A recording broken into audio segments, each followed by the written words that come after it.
During his 11-year reign, Soviet Premier Nikita Khrushchev diverged from the path of former dictator Joseph Stalin by instituting many controversial liberal reforms. Khrushchev even pursued peace with the United States, arousing concern among many within the Kremlin. Finally, after the Soviets were forced to withdraw their missiles from Cuba in 1962 in a humiliating retreat, many within the country's Communist Party had had enough of Khrushchev's new brand of leadership. The secret plot to remove him from power began to take shape in 1963. Many powerful members of the Communist Party and government officials appointed by Khrushchev were involved, including his most trusted ally, Leonid Brezhnev. The conspirators risked execution if their treasonous plan was uncovered. Brezhnev had the support of the Soviet military, but he knew assistance from the KGB would be critical. In a secret meeting, he appealed to the head of the KGB, Vladimir Semychazny. Brezhnev asked me, "Can't we physically remove Khrushchev?" I said, "Impossible. I can't do it alone. I must involve other secret agents and somehow explain it to them." Brezhnev then said, "Well, maybe we can arrest him." I told him, "Leonid Ilyich, if you want the KGB to participate, the party must give an order. I won't do it otherwise." He never raised this matter with me again. It took the plotters almost a year to mastermind the plot. Brezhnev decided to disguise the coup as a democratic procedure. While Khrushchev was on vacation, the conspirators convinced the party elite to remove Khrushchev by voting him out. Brezhnev was terrified that Khrushchev would uncover his betrayal. But surprisingly enough, everything worked as planned. When Khrushchev returned from vacation in the fall of 1964, he was summoned to Moscow, where a unanimous vote sent him into retirement. Khrushchev was crushed. The Politburo then formally offered the position of General Secretary to Brezhnev.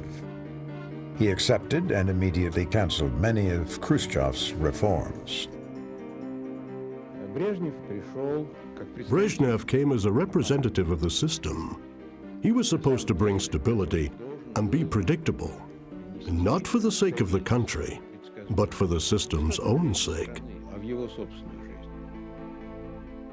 The stunning news from Moscow spread quickly, both within the country and abroad. Brezhnev had risked his life to grab power from his friend. He quickly made it clear that he planned to follow a more orthodox political path. In his inaugural speech, he said, "Under Stalin, people feared repressions. Under Khrushchev, they feared reorganizations and shakeups. The Soviet people deserve a quiet life." In his private life, Brezhnev was a man of risk. He passionately loved party-going, hunting, cold water swimming, and car racing. But as a politician, he was cautious and avoided any radical moves. Brezhnev considered himself to be a peacemaker, but he also had a strong desire to prevail in the Cold War, not in a nuclear conflict with the United States. He believed there were safer and more effective means to achieve his goals. We must stop immediately and firmly any acts of aggression and international tyranny. No use of force must become the law in international relations.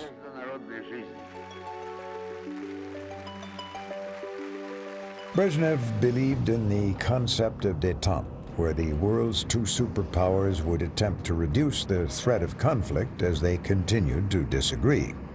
However, in his view, decreasing tensions did not involve making concessions to the West.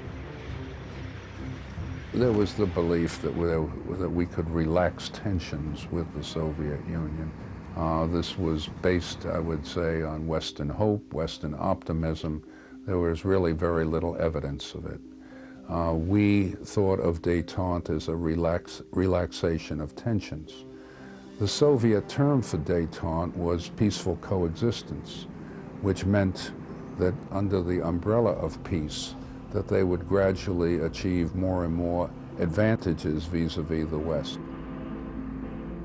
While Brezhnev appeared to pursue peace on the surface, he worked behind the scenes to drastically increase the power of the Soviet military and the country's nuclear stockpiles. He also supported countless wars of revolution around the world and did not hesitate to send his own troops into battle. But in these militant attempts to achieve parity with the West, Brezhnev would unwittingly put the very system he had devoted his life to build into jeopardy. Brezhnev was from a family of traditional steelmakers in the Ukraine. His road to power began in 1939 when, at 33 years of age, he became secretary of a regional Communist Party committee. Brezhnev was a handsome womanizer, dynamic and good-humored, someone who knew how to read and influence people. It was during this time that he first met another rising political figure in the Ukraine by the name of Nikita Khrushchev.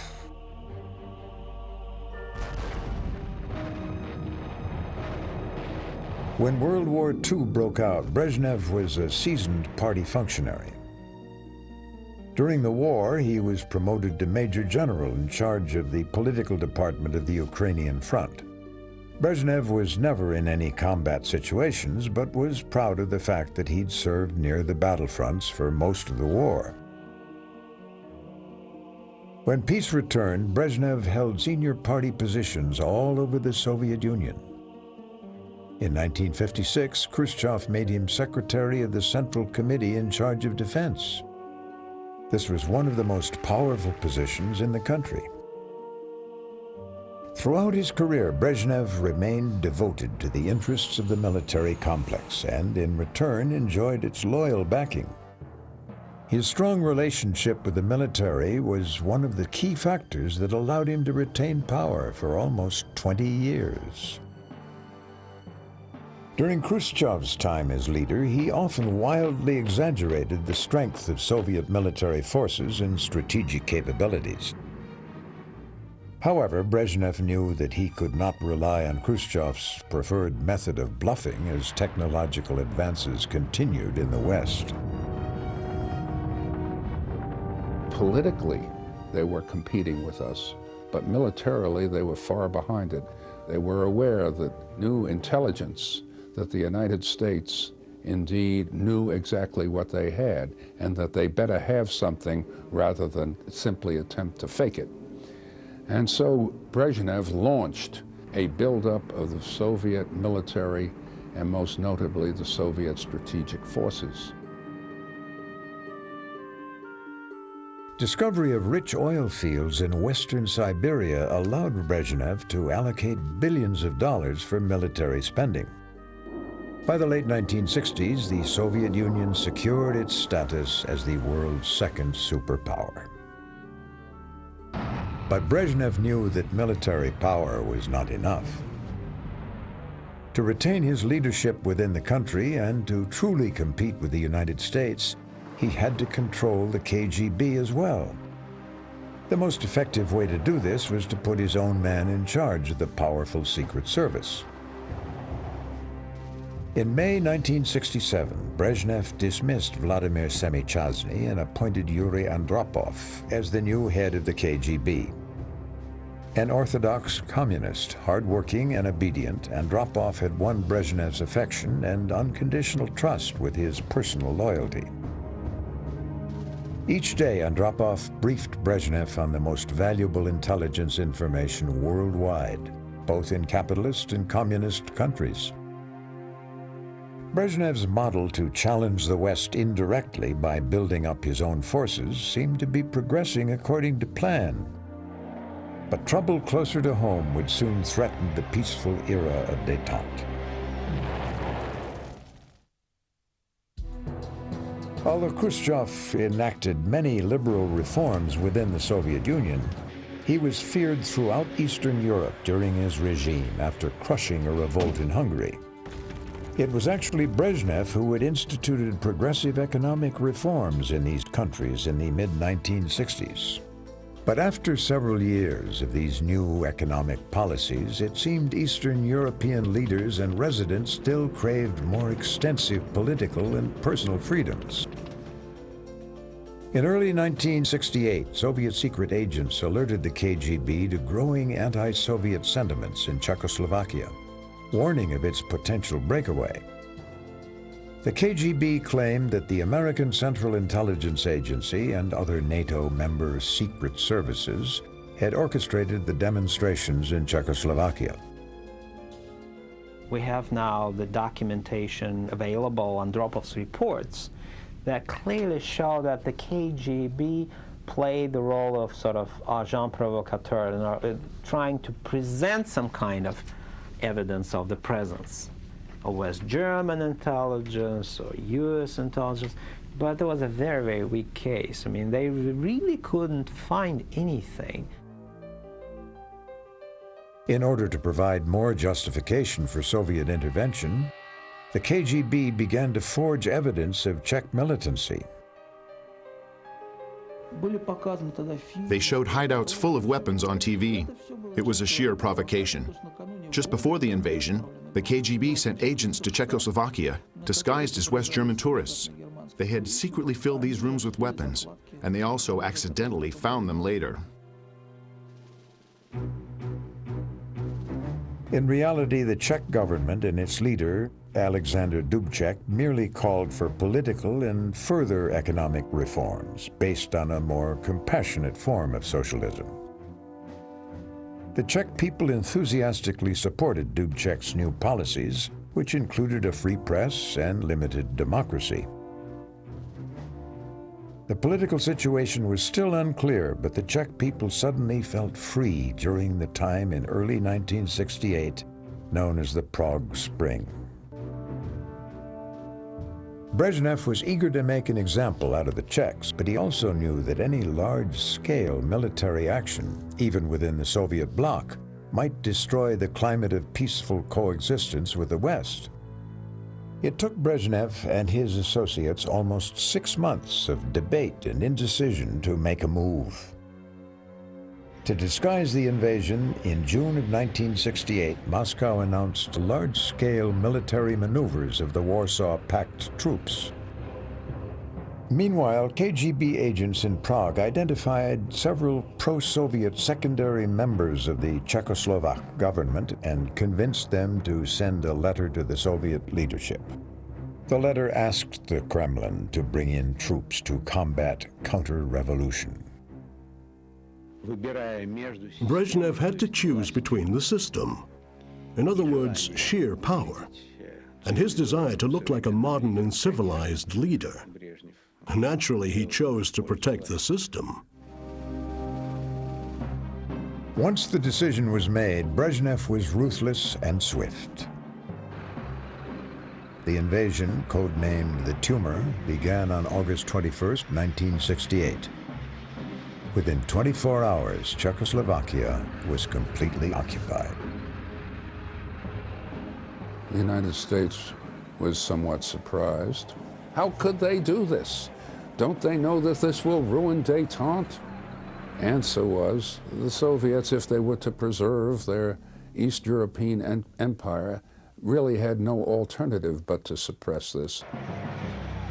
To complete the operation, the Kremlin needed to crush the spirit of General Secretary Dubček and the other Czech leaders. A special KGB team received the top-secret assignment.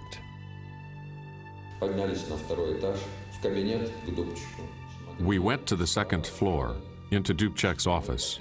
Dubček was sitting with his back to the windows.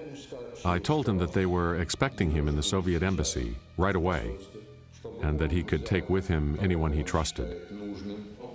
But the discussions at the embassy led nowhere. Then a decision was made that our Czech comrades should come to Moscow. The KGB operatives airlifted the Czech leader and most of his cabinet members to Moscow. The Kremlin disguised the situation as an official visit. In Moscow, some of the Czechs were subjected to sleep deprivation and relentless interrogation. Dubček remained in power, but his government forever dropped any talk of their liberal brand of socialism. With the Eastern Bloc once more firmly in Soviet control, Brezhnev intended to turn his attention back to the Cold War struggle against the West. Instead, he was surprised to find his next challenge came from an ally, Communist China. Brezhnev's conflict with China was of a geostrategic nature. Both the Soviets and the Chinese couldn't challenge the Americans in an open confrontation, so they had to compete in another sphere, the Third World. But both the Chinese and the Soviets were vying for the same influence in the Third World. This was the defining reason for their conflict. Aggravating the competition for communist supremacy in the Third World were long-running territorial disputes between the giant neighbors. Thousands of minor armed clashes took place along the border during the 1960s. By 1969, Soviet military manpower in the area increased from 200,000 soldiers to 1 million. However, some in the West wondered if there was a hidden reason for the buildup. The United States tended to think in terms of a Sino-Soviet bloc. Indeed, long after the Soviets and the Chinese were at each other's throats, there were many who continued to think that this was all some kind of charade designed to deceive the West. Demansky Island, known to the Chinese as Zhenbao, became the flashpoint for these very real skirmishes. The island is about 1.5 miles long by half a mile wide. It sits in the middle of the Ussuri River, the border between northeastern China and Russia's Far East. Ownership of the island had been disputed for centuries, but in 1969 it was uninhabited. On March 2nd, the Chinese landed approximately 30 soldiers on this tiny island. The Soviets considered this a violation of their border and sent a patrol from their side of the river to investigate. A firefight erupted on the island and more than 20 Soviet soldiers were killed. The Soviets claimed their patrol had been ambushed, and Brezhnev approved a vicious response which occurred 13 days later. Artillery and rocket strikes flattened the entire island and devastated territory along the border several kilometers into China. Hundreds of Chinese soldiers were killed. Although the Chinese claimed to have inflicted a greater number of casualties during the one-day battle, they remained apprehensive for the next 2 decades. Since 1969, Soviet-Chinese border clashes ceased, even as tension between the communist rivals continued. However, there were many critical events during the Cold War which galvanized the Soviet Union and China. The American conflict in Vietnam was one such event. Since the mid-60s, a 500,000-strong U.S. Army group had suffered heavy losses in South Vietnam. Brezhnev decided to send Moscow's latest weaponry, military equipment, and hundreds of advisors to the communist North Vietnamese in order to weaken the United States. The Soviet military advisors trained Vietnamese anti-aircraft missile units and pilots. The Chinese also provided weapons and other equipment. The most useful thing that the Soviets did, aside from providing much of the firepower for the North Vietnamese, was to provide them with the SAM missiles that made it very difficult for our operations against North Vietnam.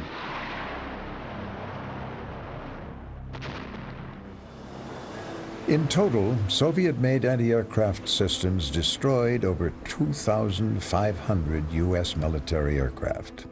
Many American pilots were killed while hundreds of others were tortured in North Vietnamese jails.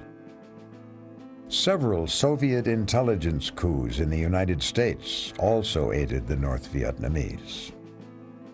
John Walker worked as an officer in the communications center of the U.S. submarine fleet in the Atlantic region during the Vietnam War. He had access to top-secret code keys as well as coding and decryption devices. Walker began spying in 1967 and worked for the Soviets for more than 18 years. During that time, KGB agents paid him over $1 million to hand over cryptographic secrets and provide access to more than 1 million messages on U.S. weapons, naval tactics, submarine and airborne training. The classified information that Walker passed along allowed the Soviets to intercept and understand U.S. military plans and operations in Vietnam. The Soviets then passed the information over to the Vietnamese. Soviet trawlers using eavesdropping equipment near the waters of Vietnam also provided early warning about inbound U.S. bombers. The CIA station chief in Saigon noted that the North Vietnamese usually knew in advance of any impending air raids. Even when air raids were diverted to secondary targets, the enemy knew in advance which targets would be hit. This advanced knowledge severely diminished the effectiveness of U.S. airstrikes on the North Vietnamese. The CIA never uncovered the problem during the war. Despite the KGB's valuable assistance, the North Vietnamese attitude towards the Soviet Union was somewhat mysterious. The relations between the Vietnamese and Soviet intelligence were extremely tense and difficult. The Vietnamese often refused to cooperate. For example, when the KGB asked to see the wreckage of a U.S. plane, the Vietnamese claimed they could not find it. We then suspended the delivery of weapons. They promptly located the plane, and we got access to it.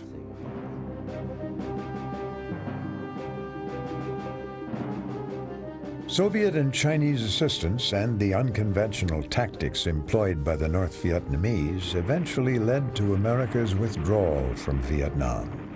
Brezhnev had succeeded in temporarily draining America's resources, deterring the U.S. from opposing communist expansion in Southeastern Asia. He had also demonstrated to other countries the value of aligning themselves with the Soviet Union. However, Brezhnev's strategy of building Soviet influence would not always prove to be as successful in other regions of the world.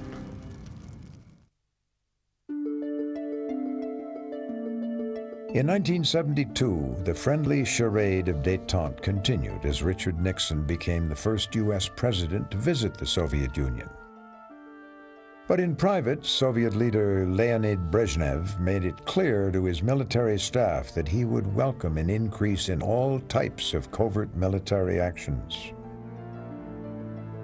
In Moscow, Nixon and Brezhnev signed the historic Strategic Arms Limitation Talks Agreement, or SALT Treaty, designed to reduce each country's nuclear arsenal. It seemed to represent an encouraging turning point in the Cold War. The following year, during Brezhnev's visit to the United States, the leaders signed another treaty, pledging to avoid nuclear confrontation at any cost. Brezhnev declared the Cold War to be over. However, another conflict which had been brewing for years was about to erupt again. In 1967, Egypt and Syria suffered crushing defeats at the hands of Israeli forces. For the next 6 years, Brezhnev spared neither money nor effort to rearm and re-equip the armies of Egypt and Syria. The ink on the signatures of the new U.S.-Soviet treaty was still drying when the world found itself on the brink of a new war. Brezhnev longed for an Arab victory over Israel as a means to reduce American influence in the Middle East. On October 6, 1973, on the Jewish holiday of Yom Kippur, Egypt and Syria unleashed a surprise attack on Israel to regain land lost in 1967 and other previous conflicts. Moscow denied any role in encouraging the Arabs, but recently declassified documents tell another story. Days before the attack, a KGB report warned Egypt's leaders of Israel's military buildup along the border, interpreting it as a sign of an imminent Israeli assault. The KGB report was either a deliberate provocation or simply inaccurate, since it appears that the Israelis had no intention of striking. Regardless of the intent, the KGB's warning justified Egypt's claim that its attack was not an act of aggression, but a preemptive and protective strike. For the first few days, the Arab assault was highly successful. In the following days, the world's two superpowers quietly became more involved. When the war broke out, the first resupply operations were by the Soviet Union. The United States had been reluctant to get into resupply operations, but then the Soviets started to resupply their clients, and the United States responded. Now, our objective was to keep them basically out of the Middle East.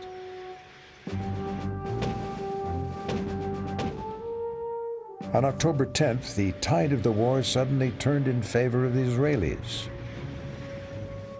Brezhnev was furious. On his orders, the Soviet Black Sea Navy sailed full speed toward Egypt. Two Soviet paratrooper divisions also stood ready to be airlifted to the Middle East battlefield. In response, President Nixon announced a global red alert for American troops. Détente was once again on the brink of collapse. As the Israelis took control, Brezhnev ordered a halt to the relocation of Soviet forces.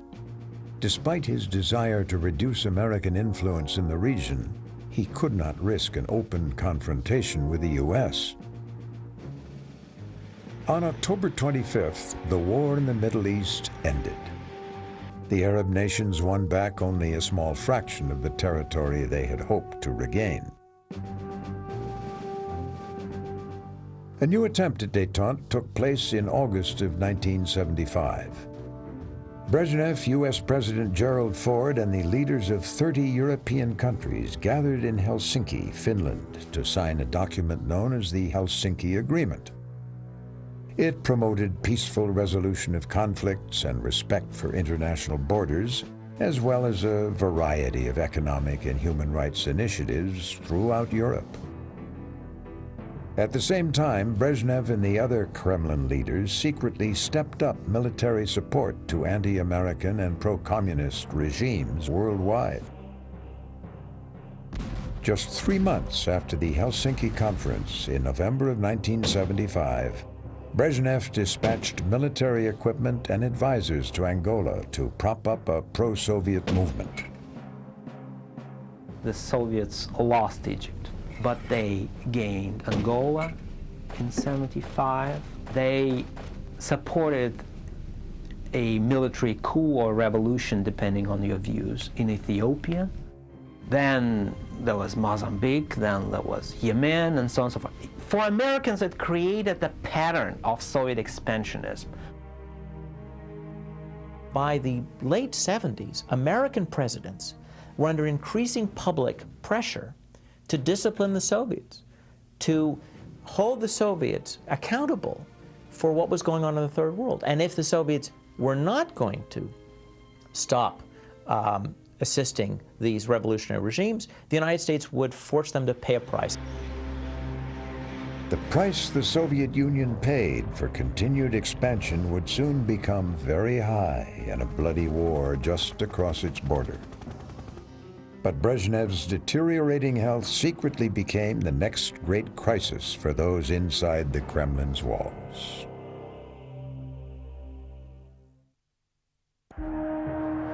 By the late 1970s, the most closely guarded Soviet secret had nothing to do with nuclear weapon stockpiles or covert military operations.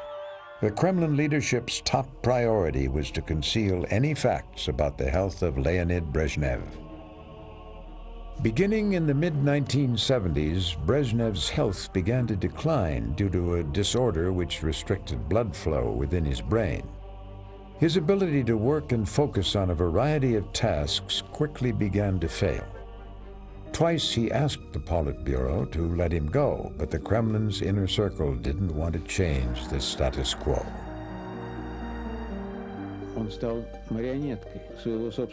He became a puppet in the hands of his own inner circle. All the serious decisions were made by the most influential members of the Politburo. They were using Brezhnev as a symbol, or rather as a helpless straw scarecrow. Now they were in charge of the country's destiny. The main power brokers were military leader Dmitry Ustinov, head of the KGB Yuri Andropov, and Foreign Minister Andrei Gromyko. Gromyko had managed to hold key positions as far back as the Stalinist era. He served as Soviet ambassador to the U.S. under Stalin in the 1940s, then started his long career as foreign minister under Khrushchev in the 1950s. These three men were the most influential members of the Kremlin's old guard. They continued Brezhnev's double-faced version of détente while using him as a puppet for ceremonial appearances and to communicate public policy. In 1976, Brezhnev addressed the Communist Party plenary meeting. On behalf of the party and the nation, I pledge that our country will never take the path of aggression, never will raise the sword against another nation. Just a few years later, Soviet troops prepared to invade neighboring Afghanistan. The Soviets had exerted their influence over Afghanistan for decades and helped to install leaders who would act in Moscow's best interest. But in 1978, a group of Afghan officers trained in Soviet military schools assassinated the pro-Soviet Afghan president and took power. The Kremlin Old Guard was alarmed. Then, curiously enough, the new leadership in Afghanistan declared that they would follow the Soviet path. By that time, not only Afghanistan, but the entire Third World had discovered the weak spot of the Soviet government. They knew that as soon as you proclaim that your nation wants to follow a socialist line, you are guaranteed both money and weapons. In 1979, Hafizullah Amin, a former graduate student at New York's Columbia University, became Afghanistan's new president. The new leader of the Afghan Revolution desperately tried to assure the Soviets of his loyalty. Amin asked the Kremlin to bring Soviet troops into Afghanistan, claiming he needed their support to defend his new pro-Soviet regime from the opposition, the Mujahideen. The Soviet leaders were aware of U.S. and Arab support for the Mujahideen, but a vital domestic issue was also at stake. The Soviets were concerned about nationalism in the Soviet Union. Nationalism in this regard was viewed as Muslim fundamentalism or Muslim identity, the struggle for a Muslim self-expression. The Soviets saw the Afghan problem as a way of sending a signal to Muslim elites throughout the Soviet Union that enough is enough. As Brezhnev's old guard debated the situation, KGB head Yuri Andropov received top-secret information about Afghanistan's new leader that added another layer of intrigue. He got intelligence reports from the KGB chief of station, who basically said that Amin now is trying to open contacts to Americans, and he might defect to Americans, and we might lose Afghanistan. So Andropov decided to be on the safe side and suggested that we should remove Hafizullah Amin. The decision was made. Amin's persistent requests to Brezhnev for military intervention came as a handy excuse for a Soviet invasion. His fate was sealed. On Christmas Day, 1979, Soviet troops entered Afghanistan. The era of détente was effectively over. American analysts predicted that the war in Afghanistan would drag Moscow into a Soviet Vietnam. The first secret mission of the war was carried out by two KGB Spetsnaz, or special hit units, Alpha and Wimpel. They were assigned to eliminate Amin. 2 days later, Alpha and Wimpel stormed the residence of the Afghan leader in the capital city of Kabul. They killed everybody in sight, including women and children. When the shooting started, Amin, in total confusion, actually tried to reach the Soviet embassy, pleading for help. He was killed, and his head was secretly brought to Moscow in a plastic bag as proof of his demise. Amin's assassination would prove to be one of the few Soviet successes in the 10-year war. The 100,000-strong Soviet force and all of their advanced aircraft, tanks, and heavy artillery failed to crush the resistance. Within months, the Kremlin's old guard realized their horrible mistake. In a rare lucid moment, Brezhnev angrily snapped at Andropov. "You dragged me into this filthy mess." The Soviet leaders were trapped. A shameful early retreat would damage their credibility as a superpower, both in the eyes of the West and within their own sphere of influence. Soviet losses continued to mount, and their biggest failures and disappointments still loomed ahead.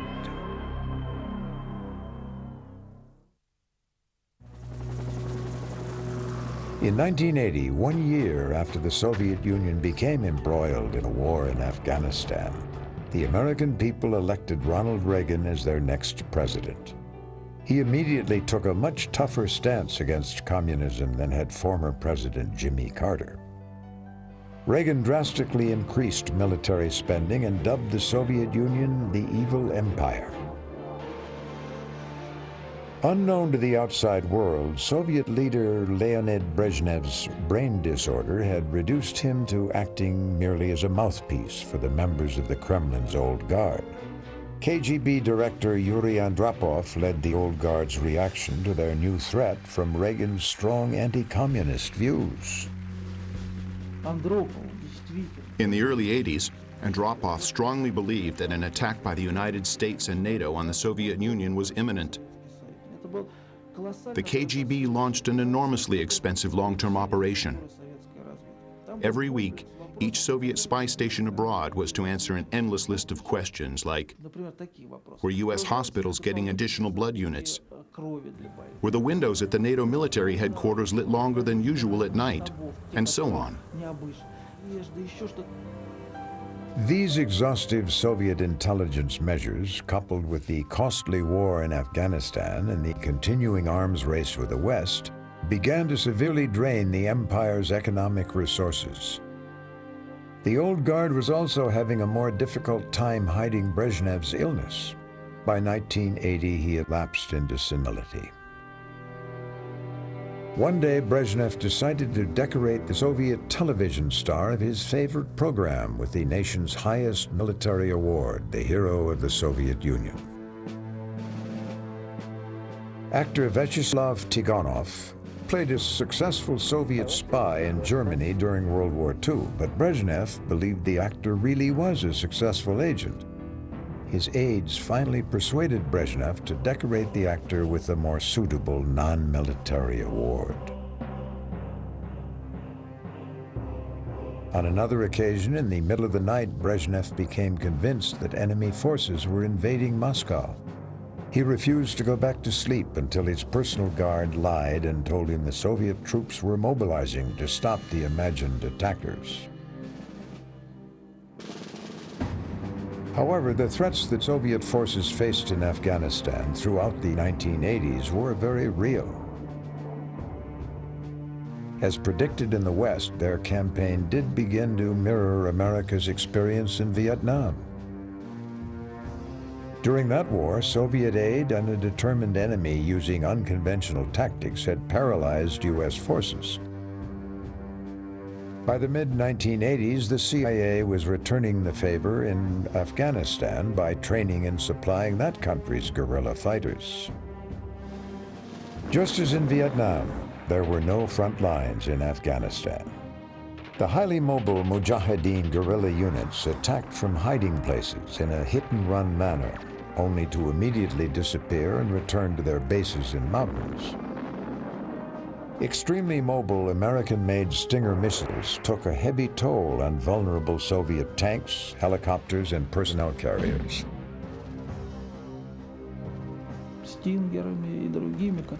The United States wanted to show the Soviets that they would not go unpunished when invading neighboring countries. They wanted to show us that this just won't work.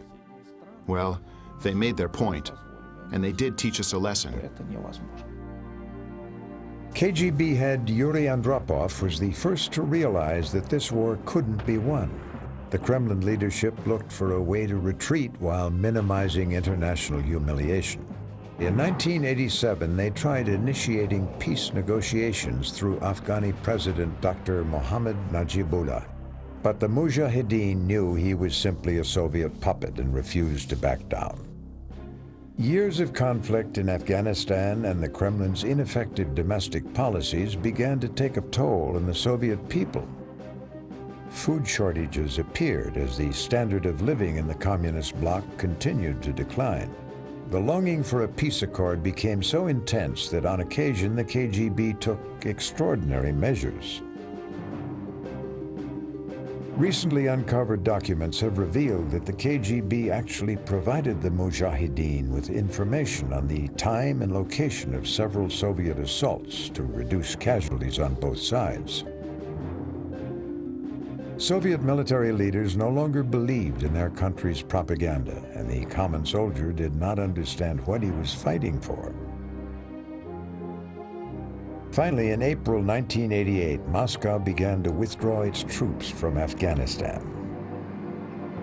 By that time, more than 1 million Afghan people had been killed, mostly civilians. The official Soviet casualties stood at 15,000 men, but it's widely believed that the actual number was over 50,000. The last Soviet soldier left Afghanistan in 1989. Leonid Brezhnev did not have to endure most of this disastrous conflict. He died from a heart attack on November 10, 1982. For his 18 years of leadership, he was given the honor of being buried in Red Square. However, Brezhnev's policies ultimately did more to destroy the Soviet Union than those of any other leader. His reign has been labeled the era of stagnation. But his hypocritical version of détente continually channeled spending to the Soviet nuclear arsenal and its conventional forces, as well as secretly pouring money into countless wars of revolution around the globe. These policies, carried on by the Kremlin's old guard after Brezhnev's death, eventually drained the resources of the communist bloc. In the end, his Cold War policies left the Soviet Empire unable to feed its own people. Less than a decade after Brezhnev's regime ended, the Soviet system finally collapsed.